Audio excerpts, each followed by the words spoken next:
말씀드리고 싶은 요지는 여러분들 탓이 아니라는 것입니다. 단기 투자자, 주식시장의 사기꾼, 유럽의 현인 앙드레 코스톨라니의 유명한 말입니다. 앙드레 코스톨라니는 그들은 투자자라는 칭호를 들을 자격이 없다며 그에 져서 돈 뜨겁게 사랑하고 차갑게 다루어라 해서 그들을 맹렬히 비난합니다. 그들은 아무 원칙도 없이 투자하며 장기적으로 망할 것이 틀림없다고 말합니다. 심사숙고하지 않고 전략도 짜지 않으며 이곳저곳을 왔다 갔다 할 뿐이라고 말합니다. 80년간 증권계에 몸담아 왔지만 장기적으로 성공한 단기 투자자를 본 적 없다고 합니다. 단기 투자는 매우 위험하고 성공할 확률은 희박하다고 말합니다. 하지만 장기 투자는 수익 낼 거의 확실한 방법이고 최고의 결과를 낳는 방법이라며 여러분들이 내 말을 믿고 장기 투자를 한다면 난 이 책을 여기서 끝내야 할 것이라고 말합니다. 장기 투자야말로 최고의 방법이며 우량한 주식을 사서 오랫동안 보유만 하면 되는 최고의 투자법이므로 오늘 영상은 여기서 마치도록 하겠습니다. 하지만 앙드레 코스톨라니는 책을 끝내지 않았습니다. 그리고 저도 영상을 계속 이어나가고 있습니다. 왜일까요? 그의 말을 믿고 사람들이 장기 투자를 할 수 있었다면 주식 전문가도 필요 없을 것이고 펀드 매니저도 필요 없었을 것입니다. 최고의 방법인 장기 투자를 그저 우량한 주식을 사서 오랫동안 보유만 하면 되는 것이니까요. 펀드가 없어질 것이고 연기금도 사라질지 모르겠습니다. 주식 관련 책도 필요 없고 주식 관련 유튜브도 필요 없을 것입니다. 단기 투자자가 사기꾼이라면 감옥에 들어가야 할 사람들은 단기 투자자임에도 장기 투자를 위해 3년 정도 감옥에 다녀오라고 권하기도 합니다. 10년간 수면제를 먹이고 재워야 할 사람들은 주식시장의 사기꾼들인 단기 투자자임에도 장기 투자를 위해 주식에 투자한 뒤 수면제를 먹고 10년간 잠을 자라고 말하기도 했습니다. 이것과 관련하여 행운에 속지 마라의 저자 나심 탈레브는 워렌 버핏과 같은 부자들과 관련하여 이렇게 말했습니다. 그들의 방법은 호소력이 있고 단순하지만 우리의 직관을 거스른다. 작은 집에 살면서 검소한 생활을 받아들여야 한다면 부자가 될 이유도 없다. 사람들은 버핏이 억만장자이면서도 검소한 생활을 한다고 입을 모아 칭송하지만 이해할 수가 없다. 검소한 생활이 목적이라면 버핏은 수도사가 되거나 사회사업가가 되어야 한다. 부자가 된다는 것은 순전히 이기적인 행위이지 공익적인 행위가 아님을 기억해야 한다. 자본주의 사회의 장점은 박애가 아니라 탐욕을 이용할 수 있다는 점이다. 즉, 장기 투자는 호소력 있고 단순 명료한 최고의 방법은 맞지만 수면제를 먹지 않으면 안 될 만큼, 감옥에 다녀오지 않으면 안 될 만큼 직관적 이해가 어렵다는 것입니다. 그래서 다수 장기 투자의 대가들은 장기 투자를 위해서 자질이 중요하다고 강조하는 것일지도 모르겠습니다. 사실 장기 투자가 최고의 투자법이라고 말한 앙드레 코스톨라니조차 80세 중반의 나이가 되고 나서 겨우 장기 투자를 시작했다고 그의 저서에서 고백하기도 했습니다. 즉, 당장에 장기 투자를 못한다고 해서 그게 여러분의 탓이 아니라는 것입니다. 여기서 오해가 있을 수 있는데요. 장기 투자가 어렵다고, 이해되지 않는다고 포기해야 할까요? 그건 아닙니다. 우리는 결국 장기 투자자가 되어야 할 것입니다. 이 주제는 영상 뒤에서 다루도록 하겠습니다. 자, 그럼 다시 본론으로 들어와서 단기 투자는 사기고 장기 투자는 애초에 어려웠던 것이라면 우리는 어떤 투자를 해야 할까요? 앙드레 코스톨라니는 자신은 지난 80년 동안 순종 투자자로 살아왔다고 말합니다. 게다가 제대로 된 순종 투자자로서의 삶은 물질적인 보상 이상으로 큰 기쁨을 가져다 주었다고 강조하였습니다. 어쩌면 앙드레 코스톨라니가 진짜 말하고 싶었던 것은 순종 투자자의 길이었는지도 모르겠습니다. 그리고 제가 리뷰했던 단기 투자를 마무리하는 투자자들 모두 순종 투자자라 할 수 있습니다. 그리고 여러분들이 되셔야 하는 투자자 역시 앙드레 코스톨라니의 관점에서 보자면 순종 투자자인 것입니다. 오늘 영상이 여러분들을 순종 투자자의 길로 들어서게 하는 계기가 되었으면 합니다. 여러분들은 주식 투자로 10억 계좌를 달성할 것입니다. 그리고 그 이상의 기쁨을 누릴 것입니다. 제대로 된 순종 투자의 길로 떠나실 준비 되셨나요? 영상 시작해 보도록 하겠습니다.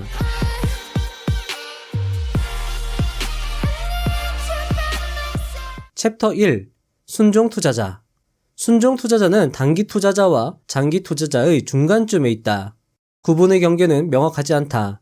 그들은 어떤 때는 단기 투자자처럼 보이며 어떤 때는 장기 투자자처럼 보인다. 그들은 지적인 구조와 전략을 세우고 매일매일 일어나는 사건과 자신의 전략을 비교하고 평가해본다.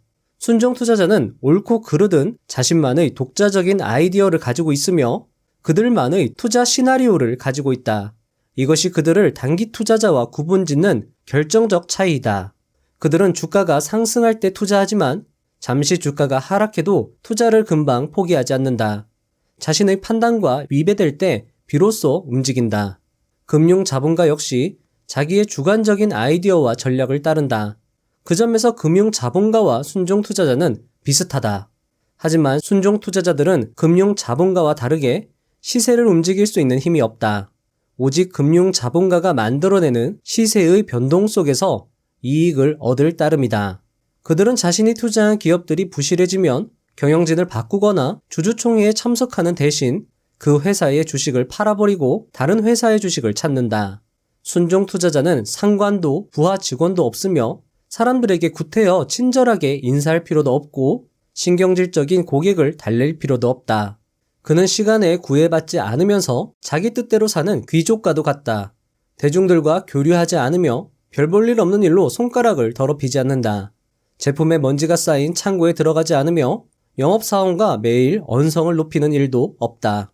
화를 낼 필요도 얼매일 필요도 없이 흔들 의자에 앉아 조용히 혼자 심사숙고하는 최고의 직업이 바로 순종 투자자이다.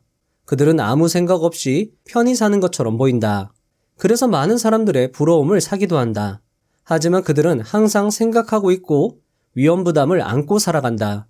따라서 순종 투자자의 삶을 살기 위해선 일상적인 위험에 익숙해져야 한다. 챕터 2. 제대로 된 순종 투자 전략. 여기서 주목해야 할 것은 앙드레 코스톨라니가 말한 순종 투자자의 특징입니다. 주요 특징을 5가지로 정리하면 다음과 같습니다. 첫 번째, 옳고 그르든 자신만의 독자적인 전략이 있다. 두 번째, 주가가 상승할 때 투자한다. 세 번째, 자신의 전략과 상황이 다를 때 비로소 주식을 매도한다. 네 번째, 큰 물질적 보상과 기쁨을 누리며 편안한 삶을 영위한다. 다섯 번째, 일상적인 위험에 익숙해져야 한다. 저는 이 5가지 특징을 바탕으로 여러분들이 제대로 된 순종 투자자로 거듭날 수 있도록 지금부터 도와드릴 예정입니다. 이 방법은 수면제를 먹을 필요도 없고 감옥에 갈 필요도 없습니다. 상대적으로 빠른 물질적 보상이 따르며 여러분들의 최고의 인생 놀이 혹은 스포츠가 될 수 있을 것입니다. 지금부터의 이야기는 지금까지 제가 다룬 순종 투자의 고수들, 대가들의 이야기를 종합한 것입니다. 구체적인 기법 역시 설명될 예정이니 도움이 되었으면 합니다. 그럼 시작해 보도록 하겠습니다. 1. 작은 금액으로 시작하라. 매우 식상한 꼰대들이 하는 이야기 같다. 하지만 대부분 투자자들의 가장 큰 실수 중 하나가 욕심내서 큰 금액으로 투자를 시작하는 것이다. 경험 없는 투자자가 큰 금액으로 투자를 한다는 것은 초보 운전자가 슈퍼카를 몰고 도로를 질주하는 것만큼이나 위험한 행동이다. 제대로 된 순종 투자로 하루에 1% 또는 일주일에 5%의 수익만 챙길 수 있다면 한 달에 20%이다. 100만 원을 1개월 뒤 120만 원으로 불리고 그 120만 원을 다시 1개월 뒤 144만 원으로, 그렇게 하면 100만 원은 1년 뒤 892만 원이 된다. 제대로 된 순종 투자의 큰 장점은 물질적 보상을 비교적 빠른 시일 내에 제공한다는 것에 있다. 그러니 제대로 할 수 있을 때까지 충분한 경험을 쌓아야 한다. 제대로만 할 수 있다면 1년 내에도 자산을 5배에서 8배가량 불릴 수 있다. 2. 순종 투자자에게 가장 중요한 무기는 경험이다. 순종 투자자들에겐 학교가 없다. 그들의 무기는 첫째도 경험이고 둘째도 경험이다. 그리고 경험은 크나큰 손실을 겪으면서 얻을 수 있다. 수익은 손실의 원인을 제대로 분석하고 연구했을 때 가능하다. 사실 수익보다는 손실을 본 경우에 분석이 훨씬 쉽다. 주식에서 수익을 얻으면 사람들은 자기 생각이 적중했다고만 생각하고 들떠버리게 된다.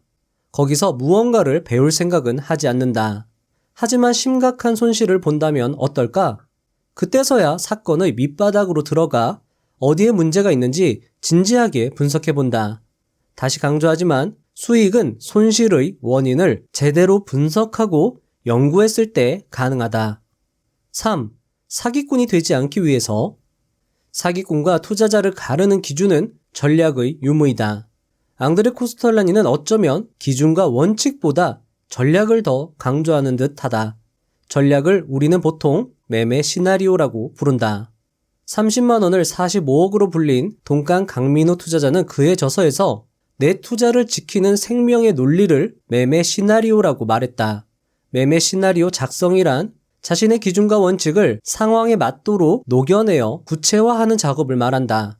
수익에 대한 가능성과 유리한 결과를 증대시키고 손실의 위험을 감소시키기 위해 작성되는 것이다.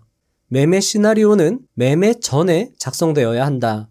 어떤 종목을 매수하기에 앞서 왜 그 종목을 매수해야 하는지, 매수 이유와 얼마의 가격에 어느 정도 매수할 것인지 등을 기준과 원칙에 따라 기술하는 것이다. 매도 가격 역시 매수하기 전에 이미 결정되어 있어야 한다. 매도 가격은 얼마이며 왜 그 가격에 매도되어야 하는지 기준과 원칙에 따라 결정하여 기술하는 것이다. 절대적 손절 라인은 얼마이며 수익이 났을 때는 얼마만큼 보유할 것이며 수익을 지키기 위해 익절 라인은 어떻게 조정할 것인지를 이미 정해놔야 한다는 것이다. 이런 것들에 익숙해지면 분할 매수, 분할 매도 등도 고려하면서 시나리오를 세련되게 구성할 수 있다. 4. 매매 시나리오의 강력한 효과. 매매 시나리오 작성은 다음과 같은 효과가 있다. 첫 번째, 신중한 투자, 심사숙고가 가능하다. 그렇게 하여 내동매매를 원천적으로 봉쇄할 수 있다. 두 번째, 시세의 움직임에 초연할 수 있다. 왜냐하면 이미 다 정해놨기 때문이다. 세 번째, 수익의 경우 어떻게 수익이 났는지 명확히 알 수 있고 손실이 난 경우 왜 손실이 났는지 명확하게 분석이 가능하다. 앙드레 코스톨라니는 심사숙고 없고 전략도 없고 시세의 움직임에 이리저리 사고파는 것이 매우 큰 문제라고 지적했다. 그리고 이 문제를 한 방에 정리할 수 있는 것이 바로 매매 시나리오인 것이다. 5. 매매 시나리오의 예시. 매매 시나리오의 옳고 그름은 중요하지 않다. 자신이 독자적으로 생각해내고 심사숙고하면 족하다. 왜 옳고 그름이 중요하지 않은지는 뒤에서 설명하겠다. 이 차트를 보면서 매매 시나리오를 작성해보자. 노란색 기둥으로 500억 거래 대금이 터지며 장대 양봉이 나왔다. 여기서 우리는 이런 의문을 던질 수 있다. 왜 대량 거래 대금에 장대 양봉이 터졌을까? 우리는 대량 거래 대금은 돈이 몰렸다는 것을 의미하고 장대 양봉은 사람들이 가격을 위로 해서 높은 가격에 매수한 것을 의미한다고 배웠다. 대량 거래 대금에 장대 양봉을 만들 수 있는 건 큰 자금력을 가진 세력이다. 세력이 왜 저런 그림을 만들어냈을까? 세력은 우리 머리 위에 있다. 아무 이유 없이 저런 식으로 돈을 투입하여 차트를 저런 식으로 만들지 않았을 것이다. 뭔가 있으니 매수했을 테고 티를 팍팍 낸 것이란 결론을 내릴 수 있다. 이제 지지와 저항을 살펴보자. 현재 가격대 위로 촘촘하게 저항 라인이 배치되어 있다. 게다가 2022년 7월경 꽤 큰 주가 상승 이후 매물대가 11만원 선에서 16만원 선까지 집중된 것을 보면 해당 가격대는 매우 강력한 저항 지역이 될 것으로 판단할 수 있다. 따라서 노려볼 만한 자리는 비교적 매물대가 적은 10만원에서 11만원 사이의 가격대일 것이다. 현재 단기 이평선들은 5일, 10일, 20일 모두 역배열, 장기 이평선 역시 5일, 50일, 150일, 200일 모두 역배열이다. 하지만 역배열에서 이평선들이 밀집하고 있으므로 추이를 지켜볼 필요가 있다. 세력들이 주가를 올리고 싶다면 이평선을 정배열시키고 호재를 뿌릴 것이니 우리는 그것을 확인하면 된다.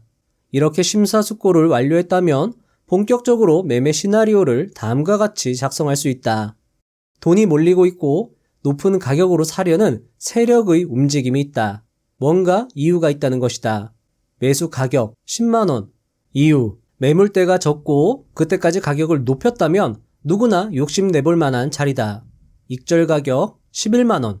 이유, 위쪽 매물대가 많다. 10% 수익이면 충분하다. 손절 가격, 예상 수익이 10%이므로 손절 가격은 5% 정도면 적절할 것이다. 97,000원, 50% 매도, 95,000원 2달 시 전량 매도하겠다. 이것은 스탑로스 기능을 활용. 익절 조정, 전저점이 발생한다면 그 전저점을 하방 돌파할 시 익절하겠다. 자, 이런 식으로 여러분들 작성을 할 수 있는 거고요. 단순 예시입니다, 여러분들. 좀 더 여러분들이 배운 것을 바탕으로 디테일하게 작성도 가능하겠죠. 자, 계속하겠습니다. 매매 시나리오는 옳고 그르든 반드시 자신만의 생각과 기준으로 작성되어야 한다. 왜냐하면 그렇게 해야 실패했을 경우 남 탓을 하는 것을 방지할 수 있으며 나 자신을 온전히 되돌아보면서 실패의 원인을 더 정확하게 분석할 수 있기 때문이다. 성공 전략이라면 계속 반복하면 될 것이고 실패 전략이라면 원인을 철저히 분석하면 될 것이다. 실패 원인 분석은 다음의 수익으로 연결될 것이므로 실패했다고 손해는 아닐 것이다. 6. 실패하지 않았다면 시도조차 하지 않은 것이다. 아카데미 나무 주연상부터 미 대통령 자유훈장까지 총 78회의 수상 경력을 보유한 유명 영화배우 덴젤 워싱턴의 말이다. 다시 강조하지만 만약 실패하지 않았다면 당신은 시도조차 하지 않은 것이다. 앙드레 코스톨라니는 일생에 적어도 2번 이상 파산하지 않은 사람이라면 투자자라 불릴 자격이 없다고 말하고 있다. 왜일까? 큰 성공은 큰 실패를 통한 교훈으로부터 얻을 수 있는 것이기 때문이다. 7. 대가들의 매매 시나리오 기준 첫 번째, 매수 매도 타이밍. 대가들이 가장 많이 강조했고 가장 높은 수익을 안겨준 매매 기준은 바로 지지와 저항이다. 아마 여러분은 너무 뻔한 기준에 당황스러울지도 모르겠다. 하지만 월가에서 30년 이상 산전수전 다 겪은 천장팅, 전미투자대회 3회 연속 우승자 데이비드 라이언 등의 투자자들 역시 그들의 책을 잘 읽어보면 지지선과 저항을 주로 사용하여 매매하는 것을 확인할 수 있으며 천장팅은 지지선과 저항선을 사용하는 것이 여러 가지 매매 기법 중에 가장 유용하다고 고백하기도 했다.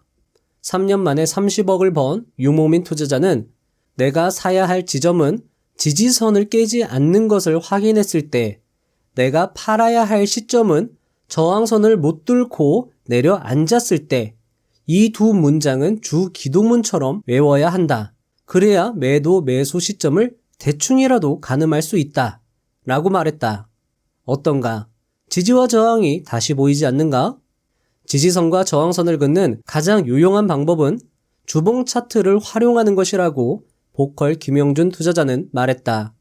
주봉 차트로 선만 잘 그어도 수익 볼 확률이 상당히 높아진다고 강조하기도 했다. 따라서 주봉 차트를 기준으로 지지선과 저항선을 긋는다. 그런 후 일봉 차트를 보며 디테일하게 지지선과 저항선을 긋는다. 자, 여러분들, 지지선과 저항선 긋는 거 제가 한번 어떻게 하는지 보여드릴게요. 일단 네이버 금융에서 주봉 차트로 이렇게 맞춰주시고요. 이렇게 가장 많은 시계열이 표시될 수 있도록 이렇게 압축시켜 줍니다. 자, 여러분들 네이버 금융에 들어가셔가지고요. 여기 주봉 차트로 맞춰준 다음에요. 이거를 마우스 휠을 이렇게 움직이면 이런 식으로 변하는데 가장 여러분들이 압축해서 가장 많은 시계열이 표시될 수 있도록 이런 식으로 맞춰줍니다. 그리고 나서 여기 보시면은 도구로 들어가셔가지고요. 여기 보시면 이런 표시 보이시죠? 이걸 눌러주십니다. 자, 그리고 저항선을 그을 건데요. 지지선과 저항선을 그리는 팁은요. 가장 많은 가격대가 건드려준 그 지점을 여러분들이 지지선과 저항선으로 결정을 하셔야 된다는 거예요. 자, 그러면 주봉으로 본다고 하면 지금 이 지점, 그리고 요 지점, 자, 그리고 자, 이 지점 될 수 있겠죠? 자, 이 지점과 이 지점이 여러분들 헷갈리시면 둘 다 그어주세요. 이렇게 그으면 이 지역이 저항 지역이 되는 겁니다. 자, 그리고 나서 요 지점이 또 될 수 있겠죠? 자, 그리고 나서 여러분들이 가격대가 밀집되거나 그 가격을 여러 번 건드려준 그 가격대를 그려준 겁니다. 여기도 지금 이 가격을 여러 번, 3번 건드려 줬죠. 그러면 일단은 다 그어보는 겁니다. 여기도 마찬가지죠. 여기가 지지선 역할을 한 것으로 볼 수 있습니다. 이렇게 주봉으로 그으면 일봉으로 긋는 것보다 훨씬 더 명확하게 여러분들이 지지 라인과 저항 라인을 확인할 수 있습니다. 이렇게 해서 일봉을 확인하는 겁니다. 그러면 이렇게 자연스럽게 지지선과 저항 라인이 그어지는 겁니다. 여러분들 딱 보시면 잘 그어졌죠? 그렇기 때문에 여러분들 이걸로 여러분들이 사용하셔도 좋고요. 여기서 이제 조금 더 디테일하게 그려주는 겁니다. 이 지점하고 이 지점을 건드려줬기 때문에 지지 라인으로 결정을 해주는 겁니다. 자, 그러면 이 종목 같은 경우에는 조금 더 디테일하게 그려줘 볼게요. 자, 지금 보시면은 해당 종목 같은 경우에는 여기가 역사적 저항선이었어요. 역사적. 그런데 이 역사적 저항선을 강력한 거래대금으로 뚫어줬단 말이죠. 자, 그러면 이 선은 지지선이 되어야 하는데 이렇게 맥없이 주가가 쭉 빠져버립니다. 하지만 대량 거래량이 터지지 않았기 때문에 다시 한번 주가가 상승할 수 있는 여력이 있는 거라고 생각할 수 있겠죠. 그리고 여러분들 이런 식으로 추세선도 좀 그어보시고요. 이 종목 같은 경우에는 하락 추세선도 그릴 수 있죠. 이렇게 그릴 수 있습니다. 자, 이런 식으로 그리면서 여러분들이 매수 매도 타점을 잡아갈 수 있는 거예요. 매매 타점, 여러분들 매수 타점과 매도 타점은 뒤에서 설명을 드리겠지만 요거 하나만 기억해 주시면 됩니다. 바로 위, 바로 아래. 바로 위에서 매수하고 바로 아래에서 매도한다. 자, 요 제가 드린 말씀을 꼭 기억해 주시고 여러분들 실전 투자에 적용을 하시면 좋을 것 같습니다. 많은 대가들이 강조한 간단 명료한 그리고 효과가 좋은 투자법이라고 말씀을 드릴 수 있을 것 같습니다. 이런 식으로 여러분들 지지와 저항 라인 그어주시면 좋을 것 같습니다. 자, 그리고 계속하겠습니다. 자, 여러분들이 저항과 지지 라인을 그었다 라고 했을 때 그때 이후로 제가 기준으로 말씀을 드릴게요. 이 그림을 한번 보세요. 이때 매수 지점은 지지선과 저항선의 바로 위 지점이며 바로 위 여기죠. 그리고 바로 위 여기입니다. 매도 지점은 지지선과 저항선의 바로 아래 지점이다. 바로 아래 지점. 그리고 여기에 하나를 더 추가한다면 지지선이 하향 돌파되면 저항선이 상방으로 돌파되면 그 선은 지지선이 된다는 것이다. 지금까지 말한 지지선과 저항선을 이용한 매매 기준만 잘 활용해도 얼마든지 훌륭한 매매 시나리오를 작성할 수 있다. 자, 여러분들 요거는 여러분들이 사용하기 쉽게 매수 매도의 원칙을 제가 지지선과 저항선 기준으로 정리를 나름 해본 겁니다. 이거는 여러분들도 한번 노트를 꺼내서 이렇게 한번 직접 써보세요. 이게 정말 여러분들 써보시는 게 도움이 되실 수 있거든요. 자, 여러분 요거는 제가 설명을 드렸죠. 항상 여러분들 기억을 해주세요. 저항선 위, 지지선 위가 매수 타점이고요. 저항선 아래, 지지선 바로 아래가 여러분들 손절매 지점인 겁니다. 매매 시나리오를 이런 식으로 작성을 하시면 되는 거고요. 여기서 주의하실 게 이 지지선에서 지지되고 난 후에 매수를 하는 거지 지지되기 전에 요때 시점에서는 매수하면 안 되고요. 자, 여러분들 저항선 아래에서 매수하는 것도 절대 여러분들이 유의하셔야 되는 것입니다. 요거 기억해 주시고요. 자, 두 번째는 흔들기예요, 여러분들. 큰 세력들은 이 지지선과 저항선에서 사람들이 많이 매도 매수 기준을 잡고 있다라는 것을 알고 있단 말이에요. 그래서 이것을 역이용한다라는 겁니다. 지지선에서는 많은 사람들이 이 지점이 오면은 매수를 한다는 거예요. 이 지점에서 매수했던 사람들이 많이 이익을 받기 때문에 습관적으로 이 지점을 매수 타점이라고 많은 사람들이 생각을 하고 있는데 자, 여기서 세력들은 주가를 더 떨어뜨려 버립니다. 그러면 여기서 샀던 사람들이 자, 여러분들 하방 돌파하면 저항선이죠. 저항선 밑으면 매도해야 됩니다. 팔아버립니다. 이때 이걸 다 세력들이 저가에 매수하면서 이렇게 들어 올린다라는 겁니다. 그래서 여기서 여러분들 전량 매수하는 게 아니라 30% 매수를 하시고요.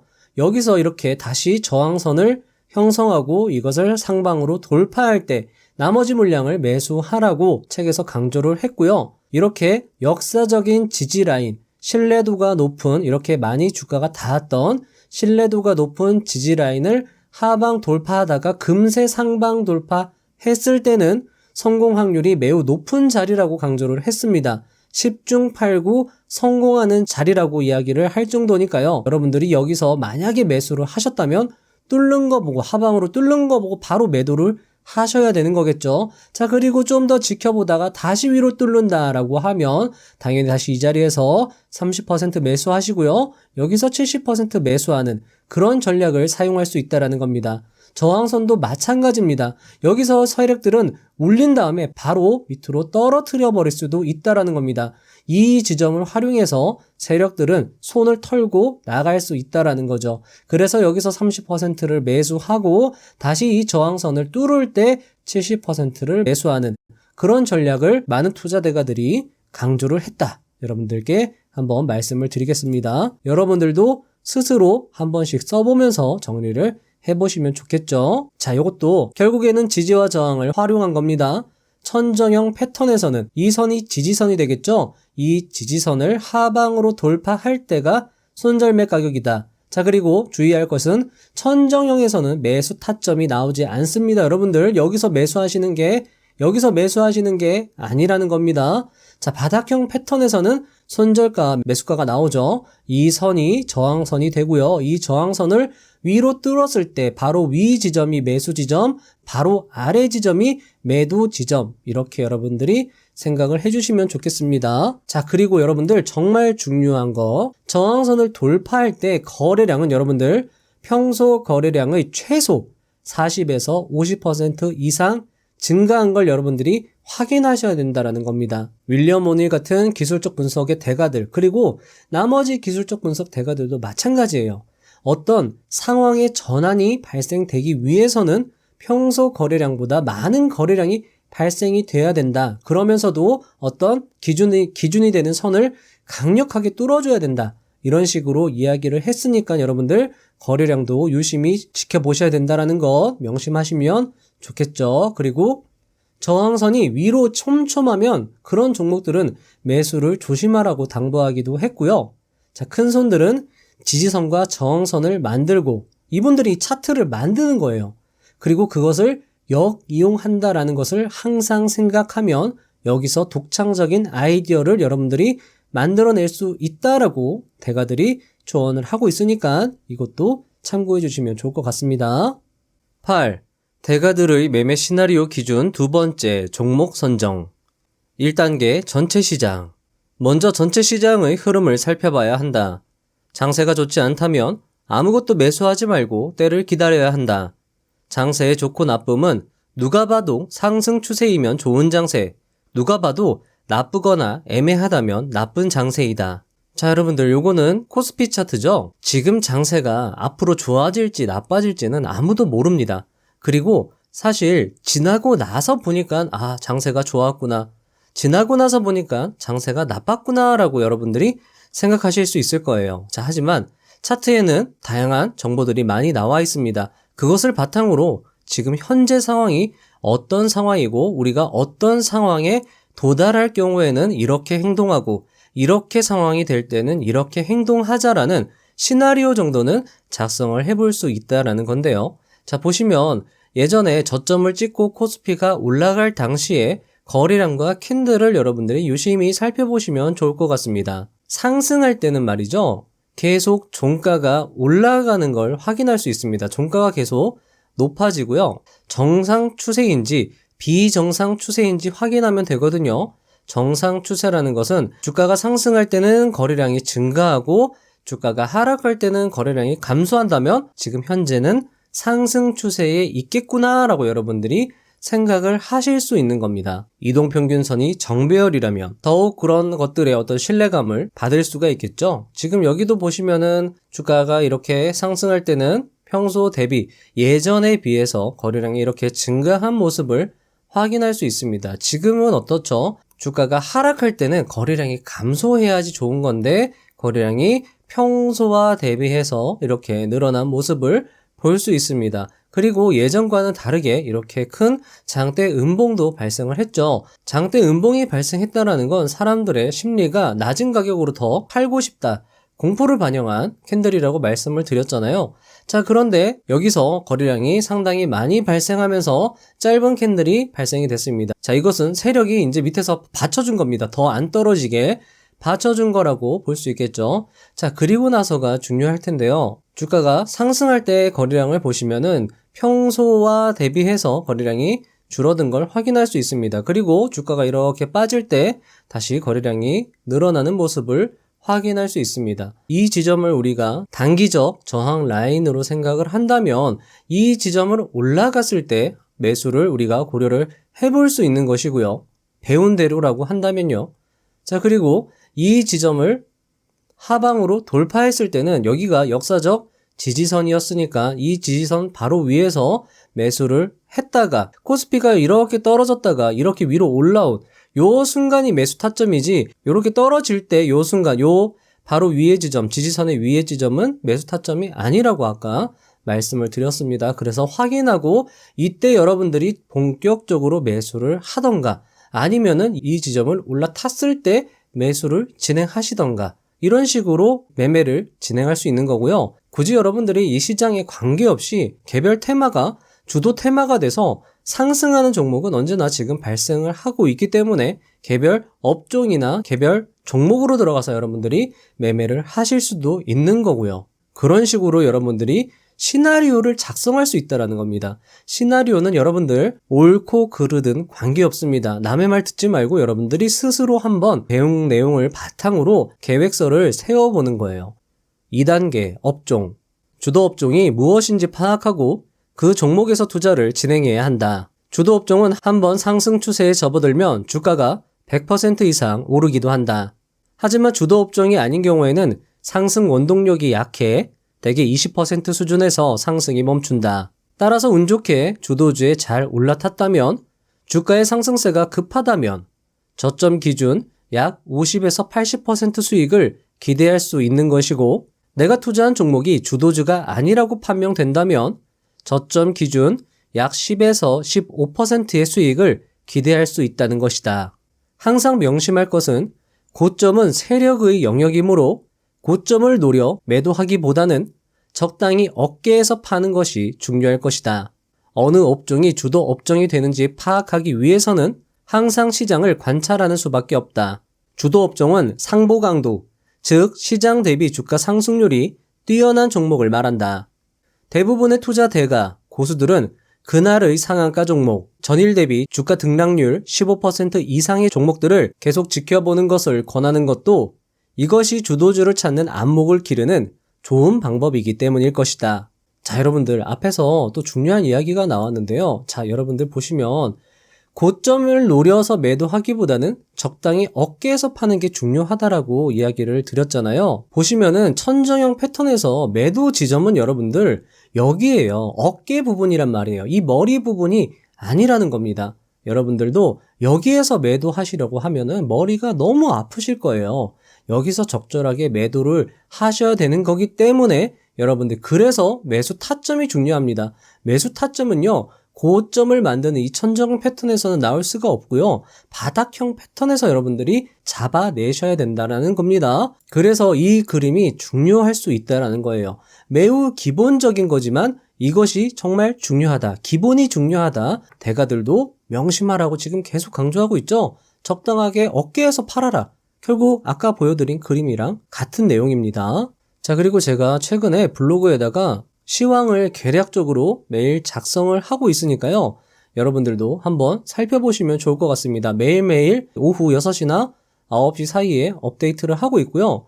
여러분들이 제 의견은 여러분들 보지 않으셔도 돼요. 그냥 어떻게 진행이 되고 있고 어느 쪽으로 지금 돈이 몰리고 있고 기관 외인들은 무슨 종목을 사고 있으며 프로그램, 어떤 종목이 프로그램에서 순매수를 하고 있고 상한가 종목, 신고가 종목, 거래량이 급증하는 종목, 주가 상승률 상위 종목, 이것을 그냥 여러분들이 눈으로 계속 보시다 보면은 어느 순간 문득 새로운 생각이 떠오를 겁니다. 제시 리버모어가 한 이야기가 있어요. 이렇게 기록을 해나가는 과정에서 얼마나 많은 새로운 생각들이 떠오르는지를 알게 된다면 아마 모두 깜짝 놀랄 것이다 라고 제시 리버모어가 이야기를 했거든요. 따라서 여러분들, 예전 같은 경우에는 이렇게 인터넷이 발달이 되지 않았으니까 스스로 기록을 해야 되겠지만 이렇게 인터넷이 발달이 되어 있고 누군가의 기록을 여러분들도 볼 수 있다면 그건 여러분들도 스스로 기록을 해나가는 거나 마찬가지잖아요. 그래서 제가 이렇게 공유라고 써놨습니다. 여러분들이 일일이 하시기 힘드니까 이렇게 매일매일 보시다가 관심 종목이 있으시면 조금 더 여러분들이 집중적으로 공부를 해보시고 매매 시나리오를 작성을 해보시면 좋을 것 같습니다. 제가 이렇게 계속 해보면서 여러분들 느끼는 점은요, 주식시장이야말로 가장 훌륭한 뉴스다.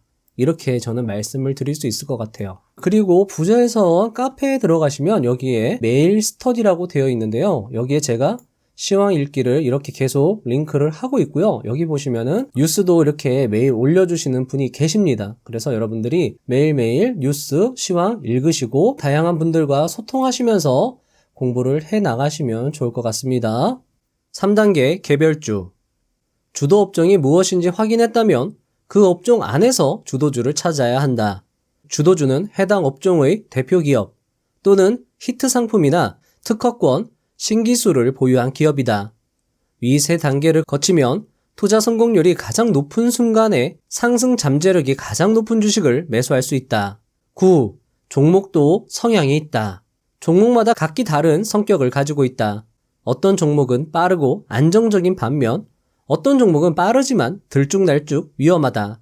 어떤 종목은 마구 흔들어대며 올라가고 어떤 종목은 천천히 차분히 올라간다. 사람 역시 각기 다른 성격을 가지고 있고 그런 성격에 부합하는 종목이 있는가 하면 아무리 애를 써도 나와 맞지 않는 종목이 존재한다. 따라서 3번 이상 실패한 주식은 더 손대지 않는 것이 좋다.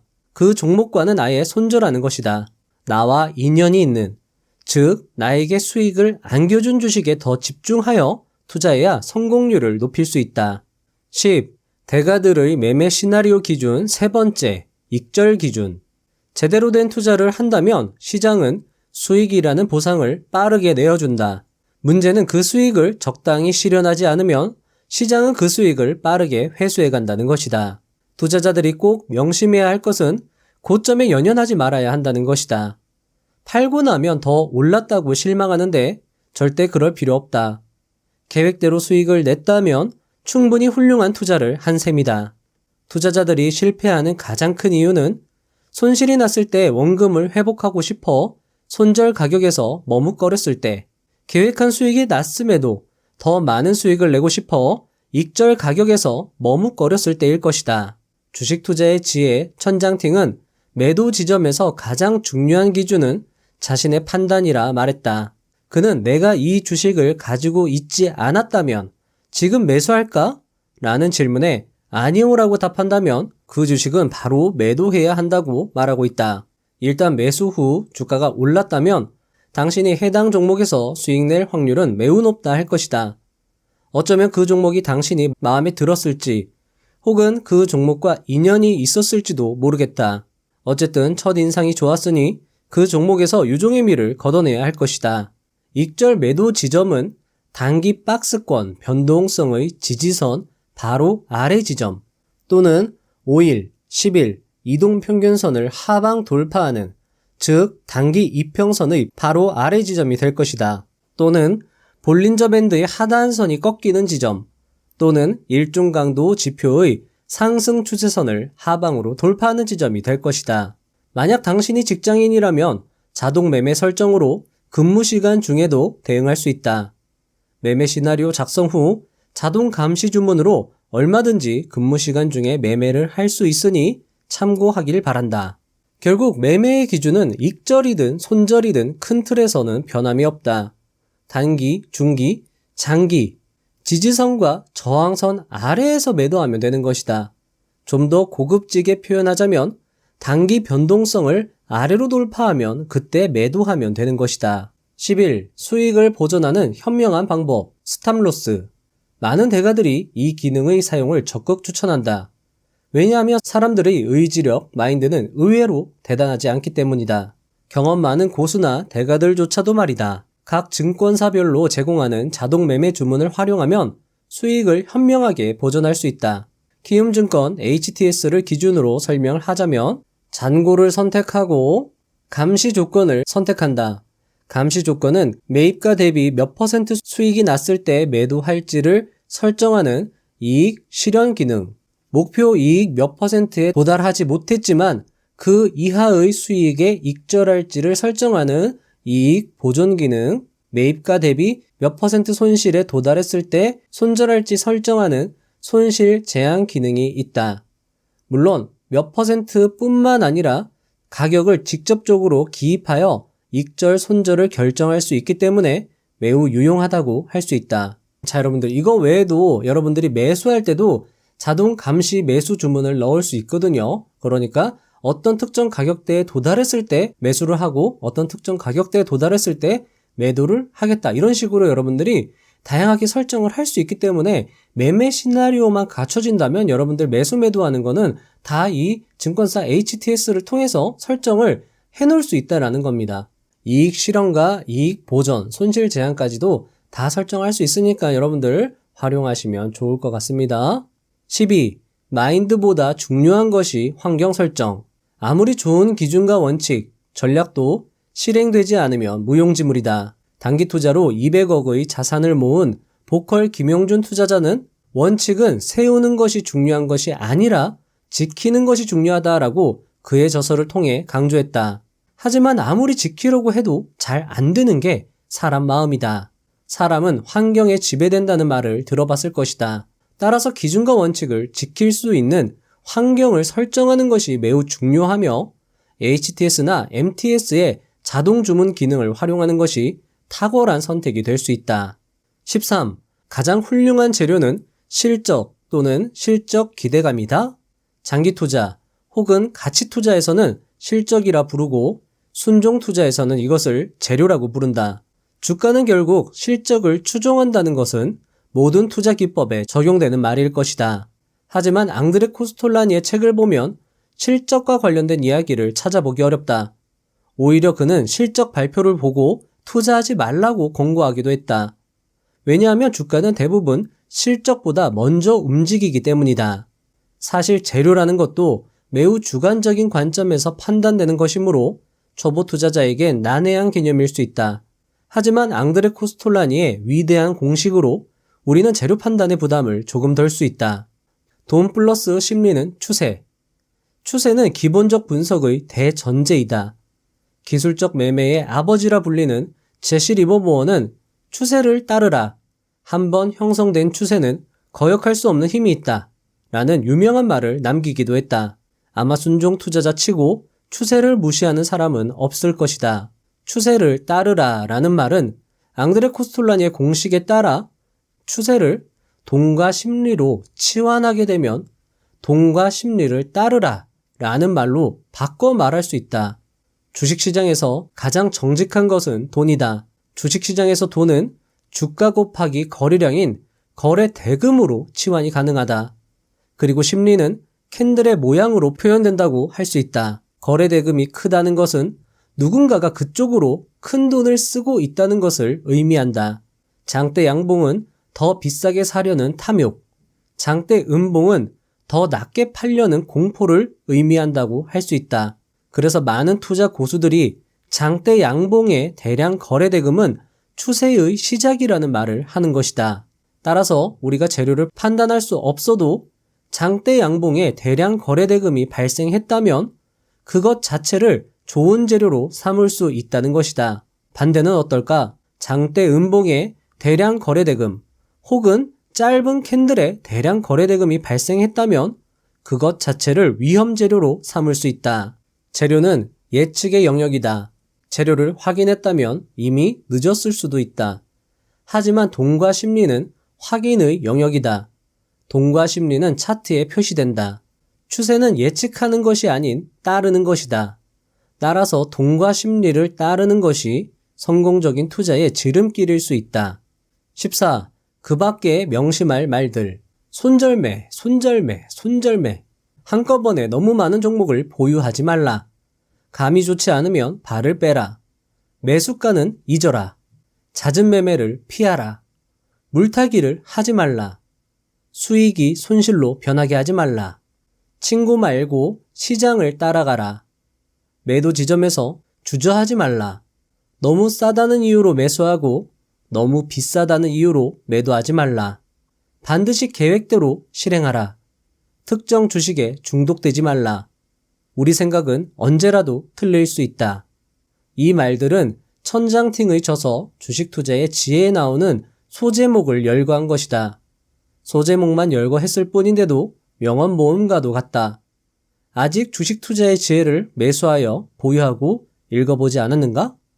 사실 제가 오늘 여러분들께 소개해드리는 글도 이 주식 투자의 지혜를 많이 참고하였습니다. 상당히 다시 봐도 여러분들 새롭습니다. 예전에 분명히 열심히 읽었는데 지금 봐도 참 새롭고 좋은 책인 것 같아서 여러분들께 말씀을 드리는 거고요. 자, 여러분들 잦은 매매를 피하라는 것도 정말 많은 투자 대가들, 고수들이 하나같이 이야기를 하는 건데요. 자, 여러분들이 스캘핑을 하든 데이 트레이딩을 하든 스윙을 하든 잦은 매매를 피하셔야 돼요. 만약에 여러분들이 스캘핑을 하더라도 하루에 한두 번으로 그냥 종료를 해야지 그걸 10번, 20번으로 늘려버린다면 여러분들 원칙 세우기도 사실 힘들거든요. 스캘핑도 여러분들 관심 종목을 정해두고 대략적인 시나리오를 작성한 다음에 그 안에서 하는 거지 마구잡이로 하는 게 아니라는 것 여러분들 명심을 해주시고요. 데이 트레이딩도 마찬가지입니다. 미리 공부를 해놓고 전략을 어느 정도 세워놓은 종목에서 하는 거지 그냥 마구잡이로 차트 모양만 보고 하는 게 아니라는 거죠.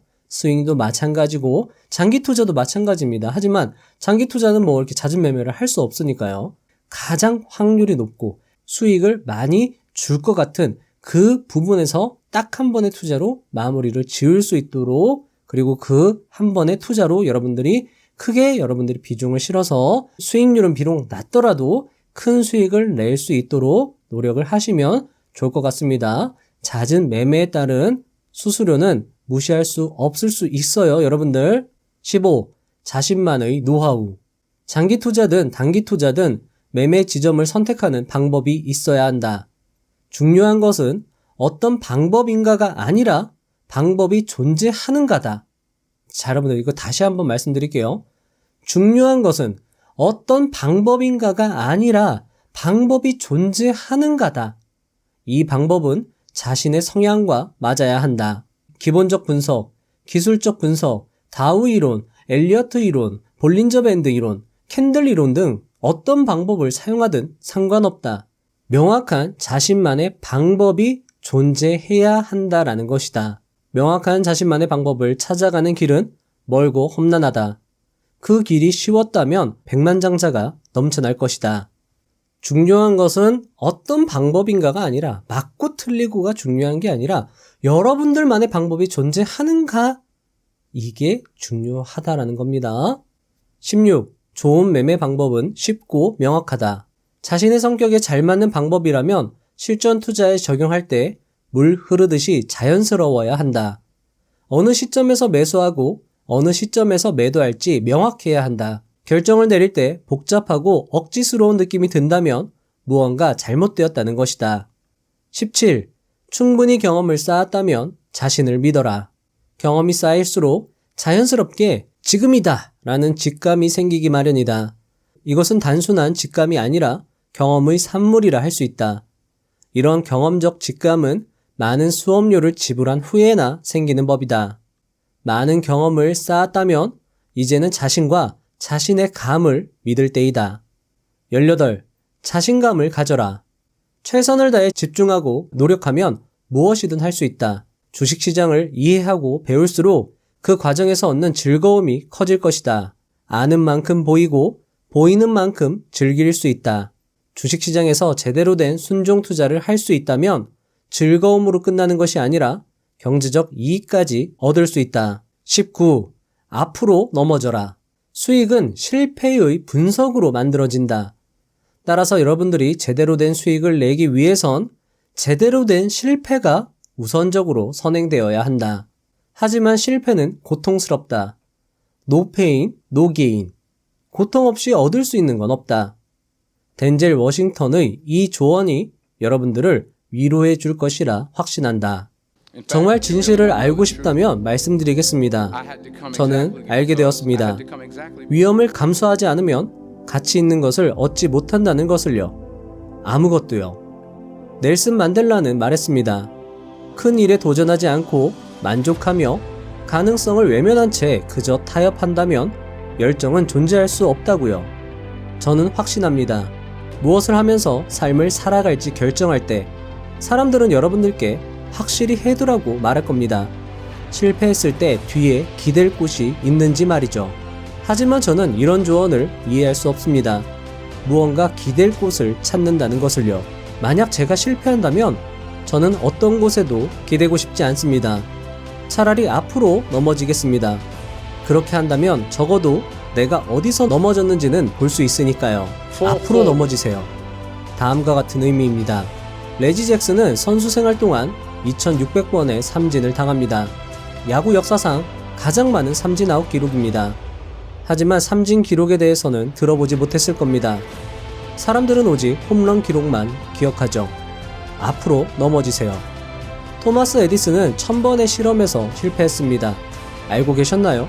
저는 몰랐습니다. 왜냐하면 1001번째 실험에서 전구를 발명했기 때문입니다. 앞으로 넘어지세요. 실패한 모든 실험은 성공을 향해 한 걸음씩 나아갑니다. 위험을 감수하셔야 합니다. 이건 정말 중요한 이야기입니다. 왜 중요한지 3가지 이유를 들어보겠습니다. 첫째, 여러분들은 인생의 어느 시점에서 실패할 겁니다. 받아들이세요. 여러분은 패배할 것이고 여러분은 창피를 당할 것입니다. 그리고 무언가에 완전히 망할 겁니다. 의심의 여지 없이 그럴 것입니다. 저는 확실히 말씀드립니다. 받아들이세요. 왜냐하면 피할 수 없으니까요. 어떻게 보면 배우 생활도 실패의 연속입니다. 제 커리어 초기에 브로드웨이 뮤지컬 오디션을 본 적 있습니다. 저에게 딱 맞는 역할이라고 생각했습니다. 제가 노래를 못한다는 것만 빼면 말이죠. 저는 무대 옆에 서서 막 무대에 오르려고 하는데 제 앞에 파바로티처럼 노래를 부르는 남자가 있었습니다. 저는 위축되고 작아져만 갔습니다. 결국 배역을 얻지 못했습니다. 하지만 중요한 것이 있습니다. 저는 포기하지 않았습니다. 뒤로 넘어지지도 않았습니다. 그곳을 나오자마자 다음 오디션을 준비했습니다. 그리고 다음 오디션을, 그리고 다음 오디션을, 그리고 다음 오디션을 말이죠. 저는 기도했습니다. 또 기도했습니다. 그리고 또 기도했습니다. 하지만 계속 실패했습니다. 실패하고 또 실패했습니다. 하지만 그건 중요하지 않았습니다. 왜일까요? 옛말에 이런 말이 있습니다. 너가 이발소에 줄을 서더라도 충분히 기다리기만 한다면 머지않아 머리를 잘라줄 것이다. 여러분에게도 기회가 올 것입니다. 저도 그런 기회를 잡았죠. 작년에 저는 브로드웨이에서 펜스라는 뮤지컬을 했습니다. 사람들은 상을 받을 만큼 대단한 작품이라고 말했죠. 그런데 놀라운 점은 바로 그 극장이었습니다.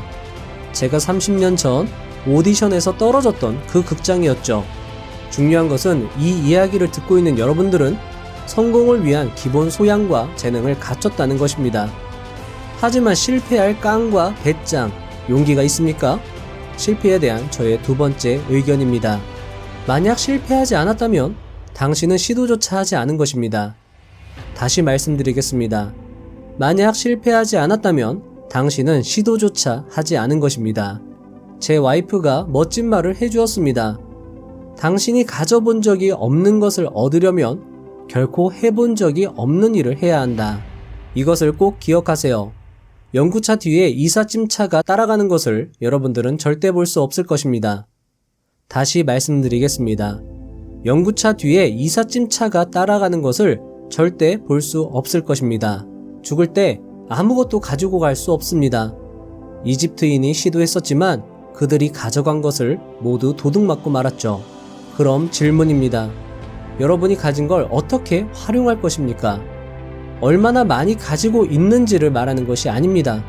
여러분이 가진 걸 어떻게 활용할 것입니까? 실패에 대한 저의 마지막 중요한 견해입니다. 가끔은 실패가 가장 좋은 방법입니다. 내가 어디로 가고 있는지 알아내는 데 있어서요. 여러분의 인생은 절대 고든 길이 될 수 없습니다. 위험을 감수한다는 것은 자신이 무엇을 알고 있고 또 모르고 있는지 깨닫는 과정이며 사람들과 아이디어를 더욱 열린 자세로 대하게 된다는 것입니다. 한 배역에서 저는 조금씩 위험을 감수하기 시작합니다. 그는 매우 천천히 그의 두려움을 극복하기 시작하고 저는 그 배역을 연기하면서 사랑이 가득 차오르는 것을 느꼈습니다. 그리고 이보다 더 좋은 메시지는 떠오르지 않았습니다. 오늘 이야기의 마지막으로서 말이죠. 위험을 감수할 뿐만 아니라 삶의 열린 자세를 취하는 것. 새로운 관점과 의견들을 받아들일 자세를 취하는 것. 왜냐하면 여러분들이 마주하는 기회들은 여러분이 만나는 사람들, 여러분이 사랑하는 사람들, 여러분이 가진 신념, 그것들이 모여 여러분을 완성하기 때문입니다. 여러분들의 미션은 다음과 같습니다. 절대 낙담하지 마세요. 절대 뒤로 기대지 마세요. 가진 모든 것을 쏟아부으세요. 그리고 그렇게 인생을 살다가 너무 힘들어 쓰러질 때 기억하시기 바랍니다. 앞으로 넘어져라. 마치며 오늘 영상의 요지는 다음과 같습니다. 여러분들 탓이 아닙니다. 위험을 무릅쓰고 실패하세요. 그리고 왜 실패했는지 분석하세요. 남의 말을 듣고 실패하면 얻을 수 있는 게 없습니다. 두렵더라도 스스로 판단하고 실패해버리세요. 그 실패는 남의 말을 듣고 실패한 것보다 훨씬 값질 것입니다. 큰 실패, 그리고 뒤이은 큰 고통은 자연스럽게 왜? 라는 질문을 스스로에게 던질 것이고 그 질문에 대한 답을 찾아가는 그 과정에서 여러분들은 큰 성공을 맛볼 것입니다. 성공과 실패라는 두 가짜를 똑같이 대하면서 이빨 꽉 깨물고 끝까지 해보겠다고 덤벼보세요. 실패하고 실패하고 또 실패하고 결국 모든 것을 포기하고 비로소 내 자신을 진정으로 내려놓고 겨우겨우 앞으로 걸어갈 때 그때 성공이 찾아와 그간 고생을 위로하고 보상을 해줄 겁니다. 그렇게 철저히 훈련하고 노력하면 그때는 여러분들도 장기 투자도 훌륭히 잘 해낼 수 있을 겁니다. 여러분들의 성공 투자를 응원하고 도와드리는 부자회사원 채널이 되겠습니다. 다음 영상도 알차게 준비해서 오겠습니다. 감사합니다. 부자가 되는 지름길로 저와 함께 달려가시죠.